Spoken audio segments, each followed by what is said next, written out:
YouTube channel medical and nurses सब। आज की क्लास हमारी हिंदी इंग्लिश दोनों लैंग्वेज में होने वाली है। जिनका भी 14 नवंबर को पेपर होने वाला है, उड़ीसा में एग्ज़ाम है 14 नवंबर को, स्टाफ नर्स का, एएनएम वालों का, उन सभी के लिए क्लास हेल्पफुल रहने वाली है। और जिनका भी अपकमिंग टाइम में Rajasthan GNM, ANM, MP CHO के लिए पेपर है, तो ये क्लास उनके लिए भी हेल्पफुल रहेगी। तो क्लास में एंड तक ज़रूर बने रहें। और जो भी लोग चैनल पर नए हैं, प्लीज़ चैनल को सब्सक्राइब करके बेल आइकॉन बटन को ज़रूर प्रेस करें ताकि आपकी कोई भी क्लासेस मिस ना हो पाए। सेकंड थिंग, जो भी लोग अपकमिंग टाइम में एग्ज़ाम दे रहे हैं और उनको यदि प्रीवियस पेपर परचेस करना है तो आपके लिए बहुत ही अच्छा मौका है। ऑल इंडिया सीएचओ पेपर आपको 299 रुपीज़ में 30 सेट्स अवेलेबल हैं और 200 रुपीज़ में एएनएम वालों के लिए 23 सेट पेपर्स अवेलेबल हैं। सभी ऑफिशियल पेपर हैं विथ आंसर कीज़ के। आपको जो भी डाउट रह जाते हैं पेपर्स को लेके या कुछ भी, तो आप डायरेक्ट मेरे व्हाट्सएप नंबर पे कांटेक्ट करके पूछ सकते हैं। और आपको ये जो क्लासेस हैं, बहुत सारे लोगों के कमेंट्स आ रहे हैं कि क्या मैम आपकी कोई पेड क्लासेस भी हैं, तो नहीं, किसी भी क्लासेस का आपको ऑनलाइन पेमेंट नहीं करना, ओनली आपको पीडीएफ का बस चार्ज लगता है। बाकी किसी भी क्लास का आपको कोई भी चार्ज नहीं है, सभी क्लासेस आपके लिए फ्री ऑफ कॉस्ट हैं। तो पहला क्वेश्चन है, और सबसे अच्छी चीज़ है आज की इस क्लास में कि हम 100 क्वेश्चन पढ़ेंगे जो पूरे आपके कम्युनिटी हेल्थ नर्सिंग के रहेंगे।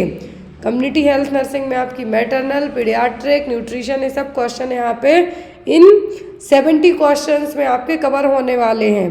कल मॉर्निंग में आपको, आप लोग ध्यान से सुनिए, कल मॉर्निंग में आपको रिसेंट में 26 अक्टूबर को एग्ज़ाम हुए हैं एएनएम के, वो आपको चैनल पे अपडेट कर दिए जाएंगे। जस्ट बिकॉज वो दूसरी, ना तो हिंदी में है ना इंग्लिश में है, वो अदर लैंग्वेज में, इसलिए उनको कन्वर्ट करना थोड़ा सा मुश्किल है, तो इसलिए उनको हिंदी इंग्लिश में कन्वर्ट करके आपके सामने उनको प्रेजेंट किया जाएगा। पहला क्वेश्चन है आपको, विच of the following is most powerful chemical disinfectant. तो सबसे पावरफुल केमिकल डिसइंफेक्टेंट क्या है? ऑप्शन में फिनॉल, लाइजॉल, डेटॉल या फिर पोटेशियम परमैंगनेट। तो पोटेशियम परमैंगनेट KMnO4 यूज़ किया जाता है। इसका जो फॉर्मूला है पोटेशियम परमैंगनेट का, वो क्या है? KMnO4। इसको आप फिटकरी के नाम से भी जानते हैं, पानी के लिए यूज़ किया जाता है डिसइंफेक्ट करने के लिए। लेकिन सबसे पावरफुल की बात की जा रही है, तो क्या होगा यहाँ पर? आप लोग भी अपने आंसर है जो ऐड कर सकते हैं। तो सबसे पावरफुल डिसइंफेक्टेंट होगा, वो क्या होगा? इनमें से होगा लाइजॉल। क्या होगा? लाइजॉल। लाइजॉल जो जनरली इवन जैसे कोई भी सरफेस आप क्लीन करते हैं तो इन चारों के कंपेयर में क्या होगा? ज़्यादा हार्ड होगा। तो यहाँ पर लाइजॉल का यूज़ है जो हाउस होल्ड में है, जो क्लीनिंग करने के लिए तो किया ही जाता है। साथ ही साथ इसका जो केमिकल है, क्या है? इसमें 50% क्रिजॉल होता है। लाइजॉल में क्या होगा? 50% क्रिजॉल होता है। एग्जाम में आपको पूछा जा सकता है। और क्रिजॉल क्या है? 3-मेथाइल-फेनिनॉल। यहाँ पर आपको लाइजॉल का यदि केमिकल पूछा जाए तो वो क्या है? वो क्रिसॉल। एग्जाम में आपको पूछा जा सकता है क्रिसॉल 50%। आपको पूछा जाए कि केमिकल डिसइंफेक्टेंट तो क्या है? लाइजॉल। इसका केमिकल कंपोनेंट क्या है? वो है क्रिजॉल। नेक्स्ट थिंग है यहाँ पर कि आपको एग्जाम में पूछा जा सकता है कि जो भी HIV या फिर कोविड या इन्फ्लुएंजा वाले पर्सन के लिनिन वगैरह किससे क्लीन किए जाते हैं? होता है सोडियम हाइपोक्लोराइड। और यदि आपको यहाँ पर याद रखना है कोविड के लिए, HIV के लिए, एंड जो ऐसी डिसीज़ है, यहाँ पे आप इन्फ्लुएंजा भी आपको पूछा जा सकता है। But most of the exam में आपको यही आता है कि कोविड वाले मरीज का लिनन क्लीन करना है तो क्या यूज़ करेंगे? Sodium hypochloride. एक और आता है आपको ग्लूट्रेल्डिहाइड। ग्लूट्रेल्डिहाइड का यूज़ किया जाता है जो भी एंडोस्कोपी है या फिर जितनी भी ट्यूब्स हैं उनको स्टरलाइज करने के लिए। क्लियर है? फिर आपको यदि पूछा जाए फॉर्मेल्डिहाइड, तो फॉर्मेल्डिहाइड OT को फ्यूमिगेट करने के लिए यूज़ किया जाता है, ऑपरेशन थिएटर को फ्यूमिगेट करने के लिए। Next one is which vaccine does not administer eight the time of birth. तो जन्म के समय कौन सी वैक्सीन नहीं दी जाती है, कौन सा टीका नहीं लगता है? BCG, OPV, DPT या फिर हेपेटाइटिस बी। जन्म के समय बच्चे को वैक्सीन दी जाती है ओरल पोलियो वैक्सीन का 0 डोज, OPV का 0 डोज, BCG एक ही बार बस दी जाती है, जिसका फुल फॉर्म क्या होता है, बेसिलाई कालमेटिक यूरिन, इंट्राडर्मल रूट से लेफ्ट अपर आर्म में दी जाती है। परमानेंट वैक्सीन है जो स्कार फॉर्मेशन करने वाली है कि सिंगल वैक्सीन है, वो है BCG। नेक्स्ट थिंग, यहाँ पर BCG को ओनली 1 साल तक दे सकते हैं। एक तो जन्म से लेकर 1 महीने की उम्र तक डोज डिफरेंट होगा, लेकिन 1 महीने से 1 साल की उम्र तक दे सकते हैं तो इसका डोज डिफरेंट होगा। DPT दी जाती है बच्चे को 6 वीक की उम्र कंप्लीट करने के बाद या फिर 1.5 महीने के बाद, आफ्टर 6 वीक के बाद दी जाती है। तो DPT में अभी नावाडेज है जो पेंटावैलेंट इंक्लूड कर दिया है तो उसके फॉर्म में दी जाती है। Hepatitis B at the time of birth दी जाती है, लेकिन यदि बच्चे का वजन 2 किलोग्राम से कम है तब हेपेटाइटिस बी वैक्सीन नहीं दी जाती है। आप इंतजार करेंगे कि जब बच्चे का वजन 2 किलोग्राम हो जाएगा तब आप उसमें हेपेटाइटिस बी वैक्सीन देंगे। हेपेटाइटिस बी कैसे दी जाती है, इंट्रामस्कुलर रूट से। Oral polio vaccine oral at the time of birth 0 dose, DPT intramuscular, hepatitis B intramuscular और BCG इंट्राडर्मल। ओनली ये एक ही वैक्सीन है जो इंट्राडर्मल दी जाती है और वो है BCG वैक्सीन। ये देखिए यहाँ पर दिया इम्यूनाइजेशन शेड्यूल आपका पूरा तो नहीं है, हाफ बस है यहाँ पर कि BCG at the time of birth dose होता है 0.1 ml, लेकिन यदि यहाँ पर ए at the time of birth नहीं दे पाए 0.05 ml है जो 1 महीने की उम्र के बाद है जो दे सकते हैं। दूसरा, इंट्राडर्मल लेफ्ट अपर आर्म में hepatitis B at the time of birth intramuscular दिया जाता है 0.5 ml। Anterior lateral aspect of thigh जो वास्टस लैटरलिस मसल्स है वहाँ पर पूछा जाता है इन्फेंसी पीरियड में वैक्सीन IM कहाँ दी जाती हैं, वो है anterior lateral aspect of thigh और वास्टस लैटरलिस मसल्स। OPV का 0 डोज जो at the time of birth दिया था ओरली 2 बूंद जिंदगी की। फिर 6, 10 और 14 वीक्स में जब DPT का डोज दिया जाता है उसी के साथ में hepatitis B and oral polio vaccine है जो इंक्लूड करके दे दी जाती हैं। तो oral polio oral, OPV oral दी जाएंगी first, second, third dose 6, 10, 14 weeks में। इन वैक्सीन में हर एक वैक्सीन में एटलीस्ट 1 मंथ का गैप है जो होना चाहिए और 4 वीक का। मीजल्स वैक्सीन है जो कि सबक्यूटेनियस दी जाती है और कब दी जाती है, जब बच्चा पूरा 9 महीने कंप्लीट कर ले, 9 से 12 महीने की उम्र के बीच में, 0.5 ml सबक्यूटेनियस रूट से। Next one, ORS does not contain, ORS में क्या इंक्लूडेड नहीं होगा, glucose, calcium lactate, sodium bicarbonate या फिर सोडियम क्लोराइड, क्या इंक्लूडेड नहीं होगा। तो जो चीज़ इंक्लूड नहीं होगी वो क्या होगी, वो होगी यहाँ पर कैल्शियम लैक्टेट। ORS में क्या शामिल नहीं होगा, calcium lactate. Next one is which organ affects in Wilms tumour, Wilms tumour आपने नाम सुना है, विल्म्स ट्यूमर किस ऑर्गन को अफेक्ट करता है, किडनी, ब्रेन, लिवर या फिर लंग्स। बच्चों में होने वाला सबसे कॉमन किडनी ट्यूमर है, क्या है, विल्म्स ट्यूमर। बच्चों में जो सबसे ज़्यादा यदि किडनी में ट्यूमर होता है स्पेशली ये क्या है, बच्चों को अफेक्ट करता है, इसको नेफ्रोब्लास्टोमा नाम से भी जाना जाता है। नेफ्रो वर्ड जुड़ जाए दैट मीन्स किडनी। तो विल्म्स ट्यूमर और नेफ्रोब्लास्टोमा ये होता है जनरली बच्चों में और कहाँ पर, किडनी में। तो यहाँ पर आपका आंसर क्या होगा, किडनी।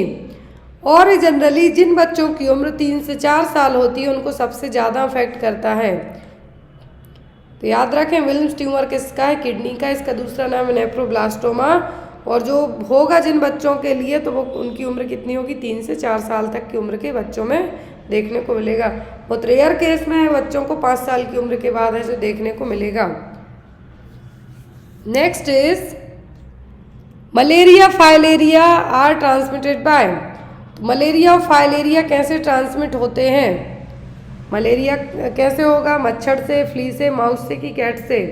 तो मलेरिया और फाइलेरिया, मलेरिया के लिए जो रिस्पॉन्सिबल है वो क्या है, वो है फीमेल एनाफिलीज मॉस्क्यूटो।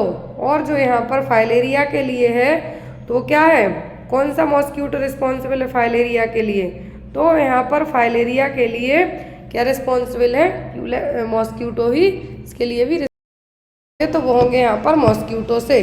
फाइलेरिया के लिए DOC पूछा जाता है, मलेरिया की ड्रग ऑफ चॉइस सबको पता है, लेकिन फाइलेरिया की जो ड्रग ऑफ चॉइस है इसके लिए, फाइलेरिया और फाइलेरियासिस के लिए तो वो होती है DEC। कौन सी ड्रग है, DEC। तो आपको ये ड्रग का नाम याद रखना है। फाइलेरिया के लिए जो ड्रग ऑफ चॉइस है, फाइलेरिया के लिए मेडिसिन क्या है, डाई एथाइल कार्बामाजिन सिट्रेट, DEC नाम से आप याद रख सकते हैं। Next one is anganwadi worker is the part of. तो आंगनवाड़ी वर्कर किसका पार्ट है? ऑप्शन में है यहाँ पर ICDS, NHM, RBSK या फिर नन ऑफ द अबव। तो आंगनवाड़ी वर्कर किसका पार्ट है? कौन सी स्कीम के तहत आए थे? इंटीग्रेटेड चाइल्ड डेवलपमेंट स्कीम के तहत, NHM के तहत, या फिर RBS के राष्ट्रीय बाल स्वास्थ्य कार्यक्रम के तहत? किस प्रोग्राम के तहत आए थे? तो आंगनवाड़ी वर्कर आई थी ICDS के तहत। किसके तहत? ICDS के तहत। एक आंगनबाड़ी वर्कर है जो 1000 पॉपुलेशन के बीच में अपॉइंट की जाती है। नेक्स्ट वन, राष्ट्रीय बाल स्वास्थ्य कार्यक्रम आपको एग्जाम में आ सकता है। NHM पूछ सकते हैं, ICDS पूछ सकते हैं। तो इसका जनरली ICDS का बेनिफिशियर्स ग्रुप पूछते हैं, या फिर इसमें क्या क्या सर्विसेज प्रोवाइड की जाती हैं। Next one, functional unit of kidney. Kidney की फंक्शनल यूनिट क्या है? न्यूरॉन, सेल्स, नेफ्रॉन या फिर ब्लास्टोसिस्ट।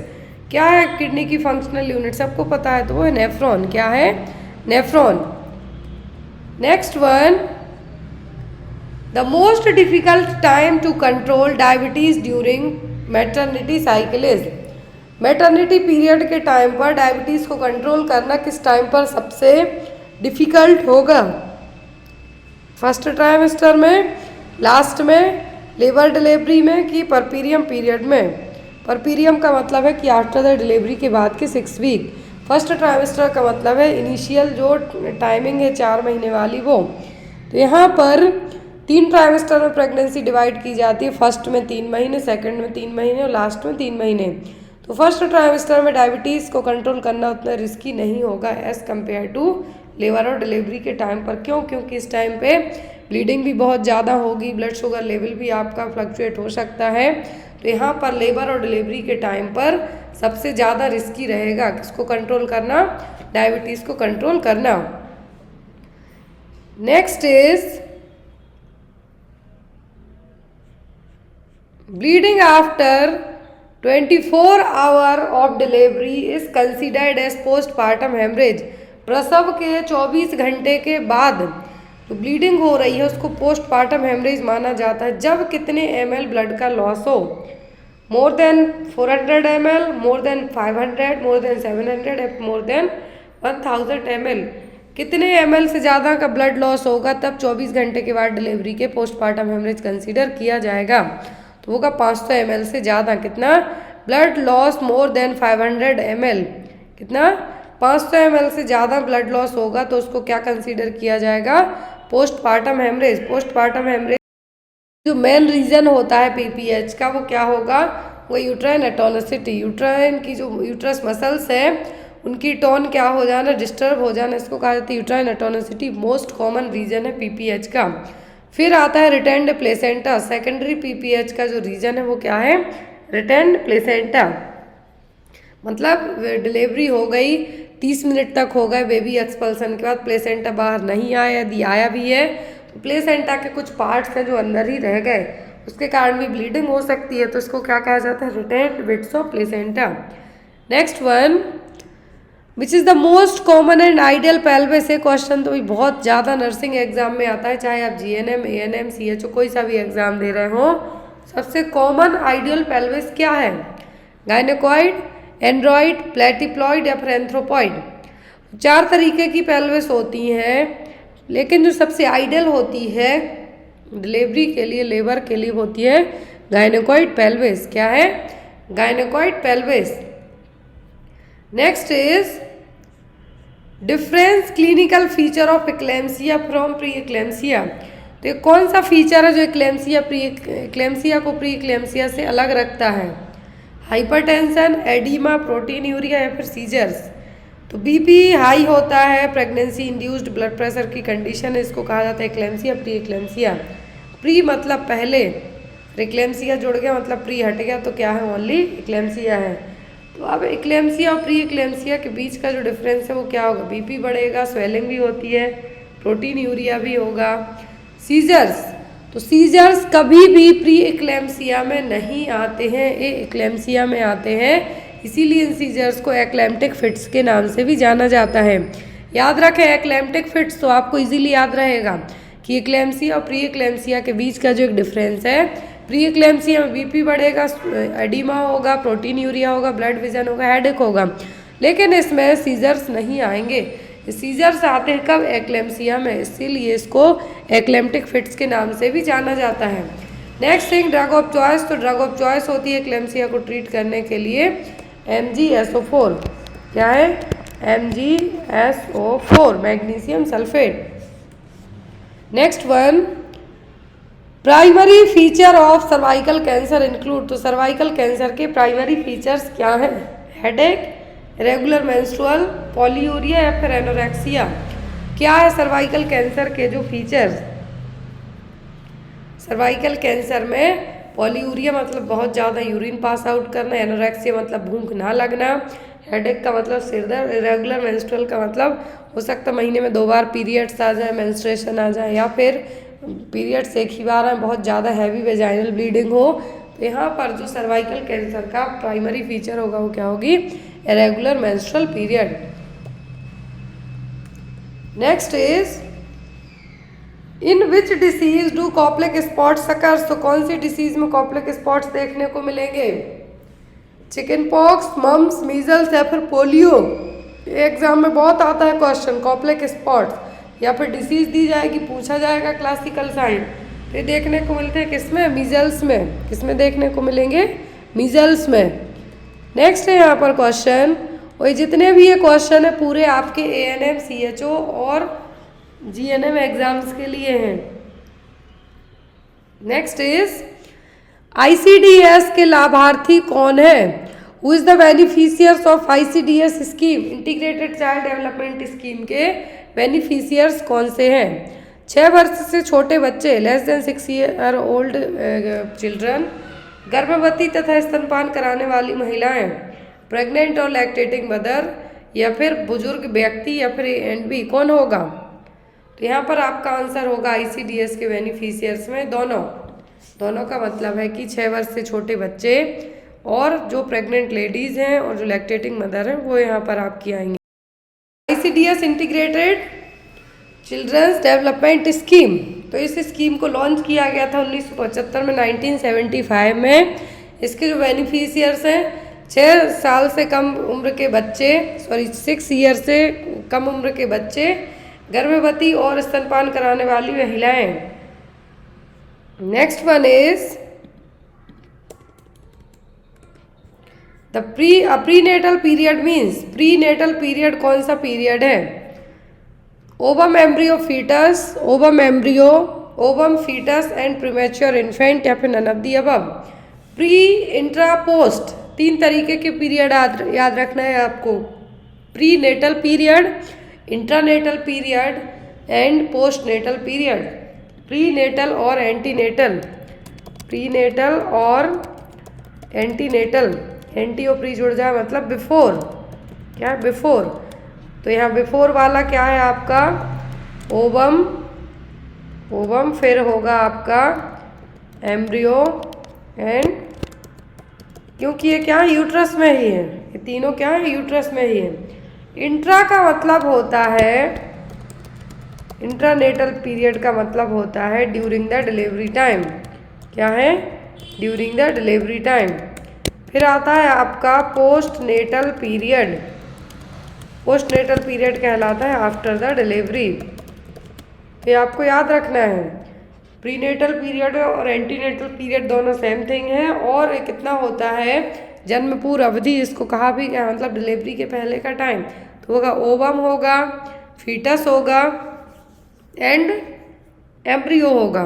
तो आपका आंसर यहाँ पे क्या होगा? Option number A. ये देखिए, कंसेप्शन टू 14 वीक्स तक, क्या है? कंसेप्शन से लेके 14 हफ्तों तक का पीरियड क्या कहलाता है? Ovum, 0 to 14 days.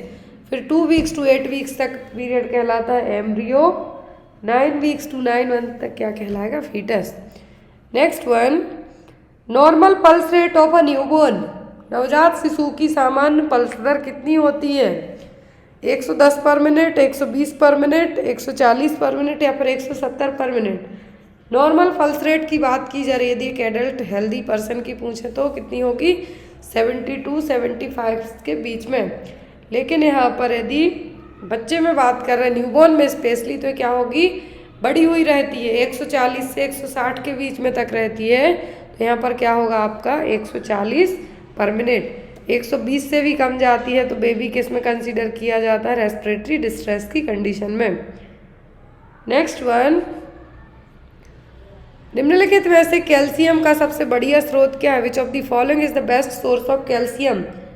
कैल्शियम का सबसे अच्छा सोर्स क्या है, मीट, फ्रूट, मिल्क या फिर vegetables.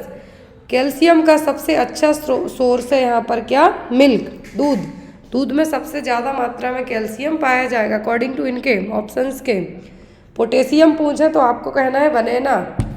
Next one,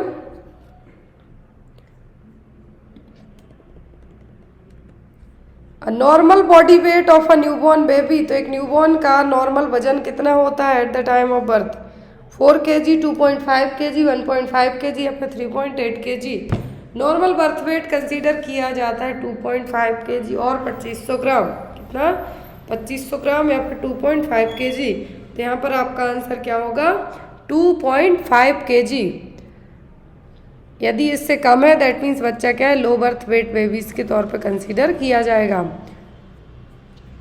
next is, बच्चे को पूरक आहार कब शुरू कर देना चाहिए, when should the child start complementary food. Complementary food कब स्टार्ट करना चाहिए, 6 मंथ तक तो only exclusive breast feeding, other than कुछ भी नहीं, इवन पानी भी नहीं। 6 महीने तक क्या है, only breast milk. After 6 month की एज के बाद बच्चे को कॉम्प्लीमेंट्री फूड देना, और जिसको आप क्या कहेंगे, वीयनिंग। क्या कह सकते हैं आप इसको, वीयनिंग है जो स्टार्ट की जाएगी। तो यहाँ पर आप इसको ये भी याद रख सकते हैं, वीयनिंग और कॉम्प्लीमेंट्री फूड कब देना है, 6 मंथ की उम्र में, जब बच्चे की उम्र 6 महीने हो जाए तब। Next one, which of the following nutrients is required for tissue repair. तो टिश्यू रिपेयरिंग के लिए कौन से पोषक तत्व जरूरी हैं, विटामिन, कार्बोहाइड्रेट, फैट या फिर प्रोटीन। कौन से पोषक तत्व जरूरी है टिश्यू रिपेयरिंग के लिए, तो होंगे प्रोटीन। क्या होंगे, protein. Next one is,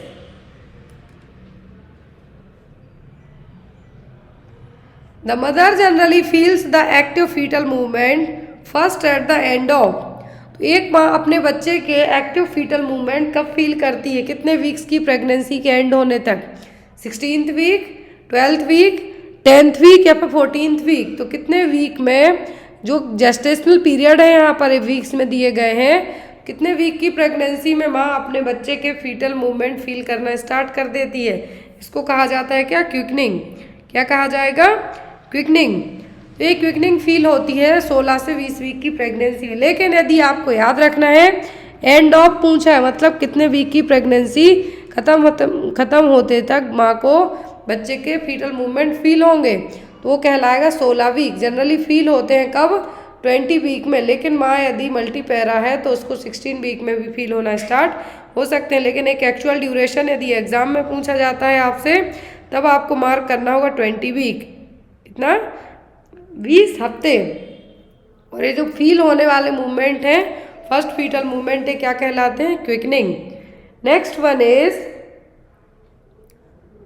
MMR vaccine is given at, measle, mumps, rubella, 3 vaccine इसमें इंक्लूडेड होती हैं MMR में। तो ये कितने महीने की उम्र में बच्चे को दी जाएंगी, 9 मंथ, 8 मंथ, 6 मंथ या फिर 9 वीक में। MMR वैक्सीन दी जाती है जब बच्चे की उम्र 9 मंथ कंप्लीट हो जाए।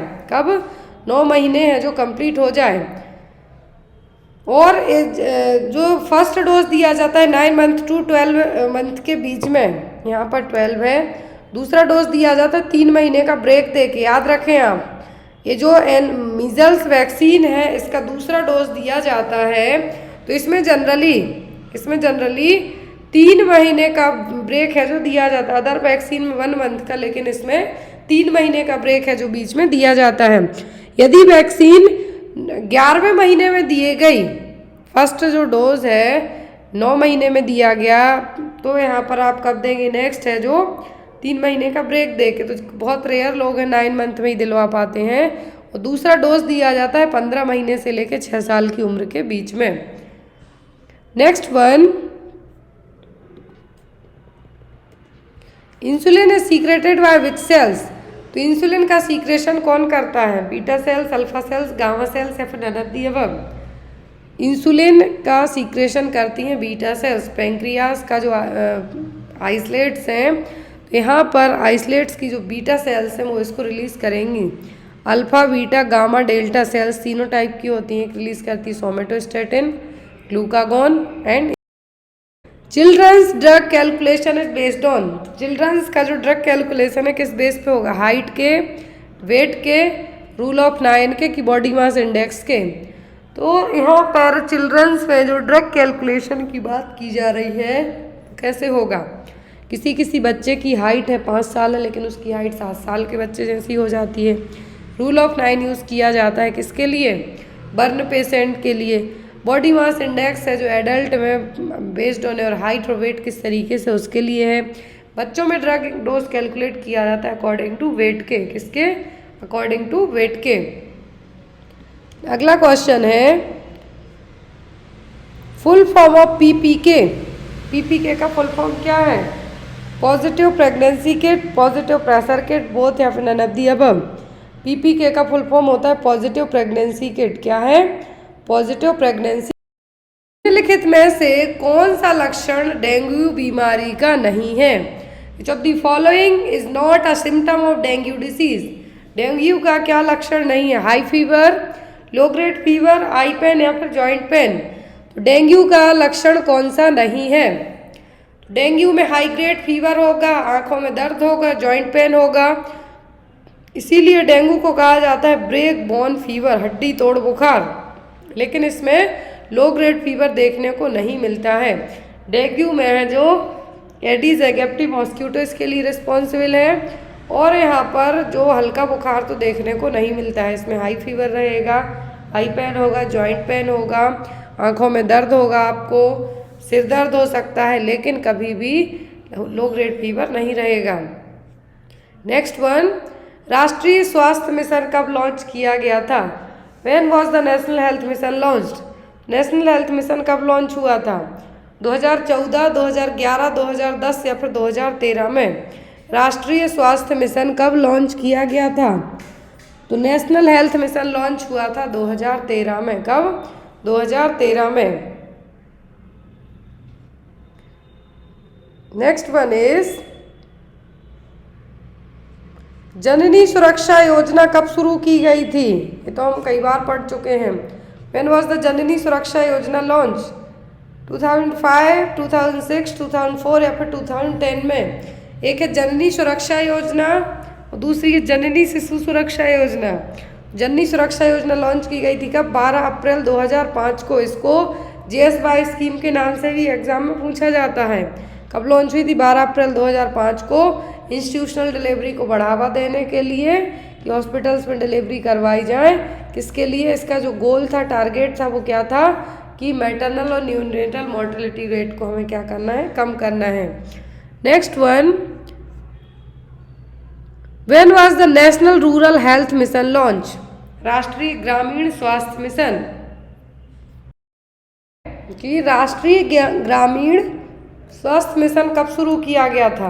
पहले हमने NHM पढ़ा, नेशनल हेल्थ मिशन। ये है NRHM, national rural health mission. 2005 में, 2006 में, 2004 में कि 2010 में?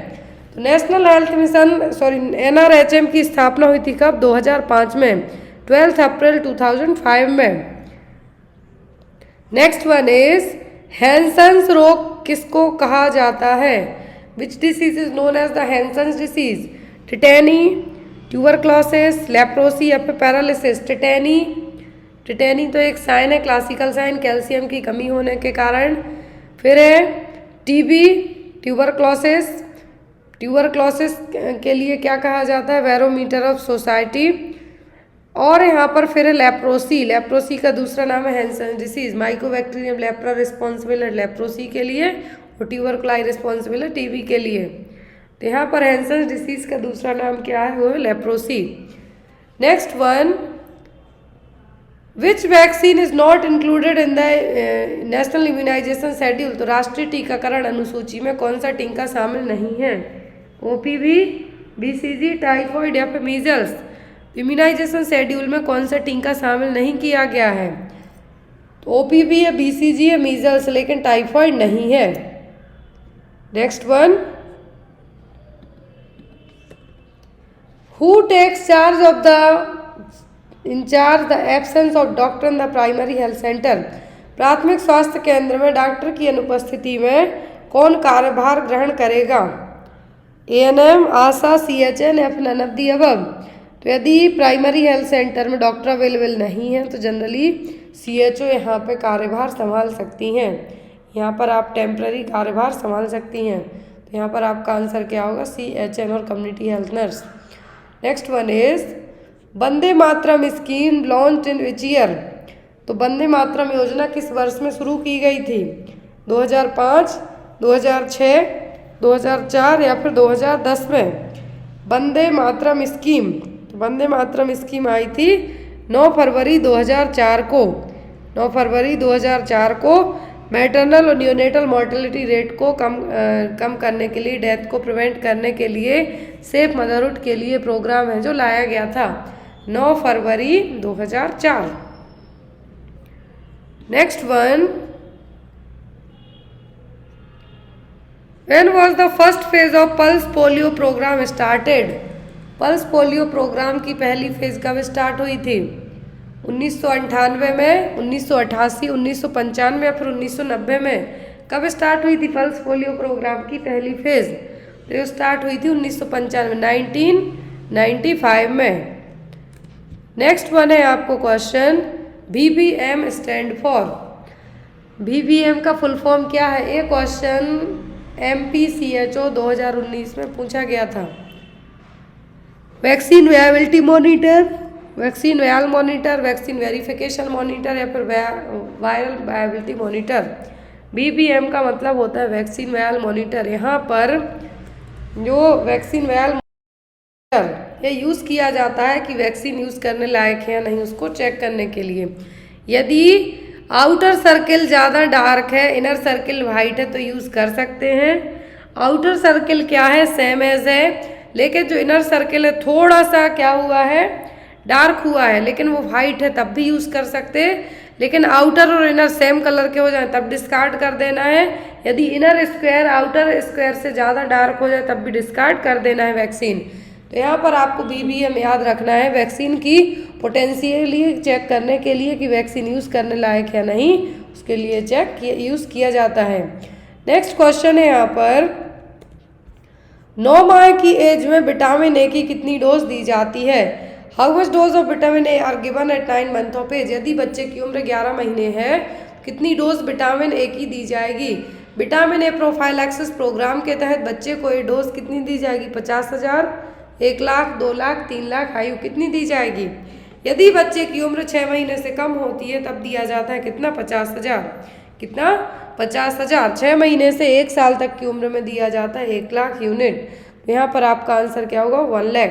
कितना होगा? 1 लाख आयु। नेक्स्ट इज, किस वस्तु को कोरोना वायरस से संक्रमण मुक्त करने के लिए रासायनिक पदार्थ का उपयोग किया जाता है? Which chemical use to decontaminate the surface with corona virus. Covid वाला वायरस है तो जो वहाँ की सरफेस क्लीन करनी है किससे करेंगे? फॉर्मेल्डिहाइड, मिथेनॉल, ग्लूटाल्डिहाइड या फिर सोडियम हाइपोक्लोराइड। मैंने स्टार्टिंग क्लास में ये क्वेश्चन आपको पढ़ाया है अभी। तो ये सोडियम हाइपोक्लोराइड क्या है? Sodium hypochloride. Next one, multi drug resistant tuberculosis के इलाज की अवधि कितनी होती है? What is the treatment duration for multi drug resistant TB? कम से कम 6 से 8 माह है, 12 महीने, 20 से 24 महीने या फिर 24 से 27 महीने। कितना महीने तक इलाज चलेगा? जो मल्टी ड्रग रेसिस्टेंट TB है यदि तो यदि कैटेगरी फर्स्ट डॉट्स में पूछें तो 6 मंथ होती है एटलीस्ट, लेकिन यहाँ पर पूछा गया है मल्टी ड्रग रेसिस्टेंट TB में तो वो होगी कम से कम 24 से 27 महीने तक। कितना? 24 से 27 महीने तक। नेक्स्ट क्वेश्चन है आपका, what is the minimum interval between the two vaccination of a tetanus toxoid for a pregnant women. गर्भवती महिला को टिटनस टॉक्साइड के 2 टीके लगने हैं, वैक्सीन लगने हैं, दोनों के बीच में कम से कम कितना अंतराल होना चाहिए। कम से कम 1 सप्ताह, 2 सप्ताह, 4 सप्ताह या फिर 12 सप्ताह का। फर्स्ट डोज दिया जाता है जनरली 4th मंथ में, सेकंड दिया जाता है 5th मंथ की प्रेगनेंसी में। तो यहाँ पर जो बीच का गैप है इन वैक्सीन में कितना होता है, 1 महीने का एटलीस्ट दिया जाना चाहिए, और वो होगा कम से कम क्या, 4 सप्ताह का बीच में ब्रेक होना चाहिए। नेक्स्ट वन, निम्नलिखित में से कौन सी जन्म के समय दी जाती है। विच vaccine is given eight the time of birth. BCG OPV hepatitis B, BCG OPV hepatitis C, BCG या फिर BCG OPV पेंटावैलेंट। तो यहाँ पर जन्म के समय दी जाने वाली वैक्सीन में होती है BCG OPV hepatitis B vaccine और विटामिन K का इंजेक्शन हेमरेज से प्रिवेंट करने के लिए। तो यहाँ पर आपका आंसर क्या होगा, BCG OPV and hepatitis B। Next question है यहाँ पर, what is the cause of कोविड-19। तो कोविड-19 के लिए क्या रिस्पॉन्सिबल है, बैक्टीरिया, वायरस, फंगल, प्रोटोजोआई। तो यहाँ पर बहुत इजी सा क्वेश्चन है। तो इसके लिए जो रिस्पॉन्सिबल है वो क्या होगा, वो होगा वायरस। क्या होगा, वायरस। सार्स, यहाँ पर नाम पूछ सकते हैं, तो क्या है, सार्स कोविड-19 virus. Next one is, which type of rehabilitation in which restoration of body function. कौन सा रिहेबिलिटेशन है जिसमें आपकी बॉडी दोबारा से काम करने लायक बन जाती है। Vocational, primary prevention, social rehabilitation, none of the above. कौन सा रिहेबिलिटेशन होगा जिसमें बॉडी रिस्टोर करेगी अपनी फंक्शनिंग के लिए, तो होगा आपका वोकेशनल रिहेबिलिटेशन। क्या होगा, वोकेशनल रिहेबिलिटेशन। नेक्स्ट वन है, which communicable disease are most difficult to block the spread of. तो कौन सी कम्युनिकेबल डिसीज है जिसको ब्लॉक करना आसान नहीं होगा, बहुत कठिन होगा। Vector borne, man to man, airborne या फिर वाटर बॉर्न। ब्लॉक करना बहुत डिफिकल्ट होगा। वेक्टर बॉर्न में जो वेक्टर रिस्पॉन्सिबल है उसको मार दो, उसके जो भी वेक्टर रिस्पॉन्सिबल है, मान लीजिए किसी के लिए मलेरिया है तो आप उसको मलेरिया के लिए अलग अलग तरीक़ों से मार सकते हैं। मैन टू मैन है तो भी कंट्रोल कर सकते। वाटर बॉर्न है तो जो पानी की सप्लाई हो रही है उसको ट्रीट कर सकते।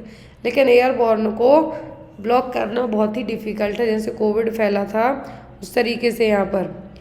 नेक्स्ट क्वेश्चन है आपका, how does vertical transmission occur. तो वर्टिकल ट्रांसमिशन कैसे होगा, through the mosquitoes, through direct contact, through droplets या फिर थ्रो द प्लेसेंटा। तो वर्टिकल ट्रांसमिशन होगा थ्रो द प्लेसेंटा के, किसके, प्लेसेंटा के थ्रो। वर्टिकल का मतलब है मदर टू फीटस, सीधा सा यहाँ पे लॉजिक है आपका, मदर टू फीटस जो ट्रांसमिशन हो रहा है वो। Next one, what is the ideal temperature to store DPT vaccine. DPT vaccine को स्टोर करने के लिए आइडल टेम्परेचर क्या है। Room temperature 4 to 8 degree Celsius, 0 to -20 degree Celsius, 18 to 20 degree Celsius. Diphtheria pertussis tetanus के लिए आइडल टेम्परेचर होता है 4 से 8 डिग्री सेल्सियस तक। कितना, यदि 2 से 8 होता तो आप मार्क कर सकते थे, लेकिन 4 to 8 है तो आप इसको भी मार्क कर सकते हैं। Next is, in which study we can obtain the relative risk of disease. तो कौन सी स्टडी में आप रोग या कोई भी बीमारी है तो उसके रिलेटिव रिस्क फैक्टर्स की भी स्टडी कर सकते हैं। केस, कोहार्ट, केस कंट्रोल या फिर एक्सपेरिमेंटल स्टडी। कोई भी डिसीज़ के लिए आप एक्सपेरिमेंटल स्टडी तो नहीं कर सकते कि दोबारा से बीमारी फैला के करें, होगी आपकी कोहार्ट स्टडी। कौन सी, cohort study. Next is, which vaccine is contraindicated during the pregnancy. गर्भावस्था के दौरान कौन से टीके नहीं लगाए जाते हैं। रूबेला, OPV, टिटनस या फिर इन्फ्लुएंजा। तो इवन प्रेगनेंसी में जो वैक्सीन नहीं दी जाती वो होती है रूबेला वैक्सीन। इवन इसकी इम्यूनोग्लोबुलिन भी चेक की जाती है कि प्रेगनेंसी में इसकी एंटीबॉडी अवेलेबल तो नहीं है। तो जो वैक्सीन नहीं दी जाएगी वो क्या होगी, rubella vaccine. Next one, which of the following constitutes specific protection. तो इनमें से स्पेसिफिक प्रोटेक्शन कौन सा, immunisation, avoidance of allergen, healthy environment या फिर कीमोप्रोफाइलैक्सिस। स्पेसिफिक प्रोटेक्शन में आपका आएगा इम्यूनाइजेशन। क्या है? इम्यूनाइजेशन। किसी भी बीमारी के होने से बचने के लिए आप क्या कर सकते हैं? वैक्सीनेशन करा सकते हैं। तो यहाँ पर आपका आंसर क्या होगा? Immunisation. Next one, which category describe that keeping the frequency of illness within acceptable limits. तो यहाँ पर कौन सी कैटेगरी डिस्क्राइब करेगी कि कोई भी इलनेस एक लिमिटेड एरिया में ही फैले? कंट्रोल, प्रिवेंशन, एरेडिकेशन या फिर सर्वेलेंस।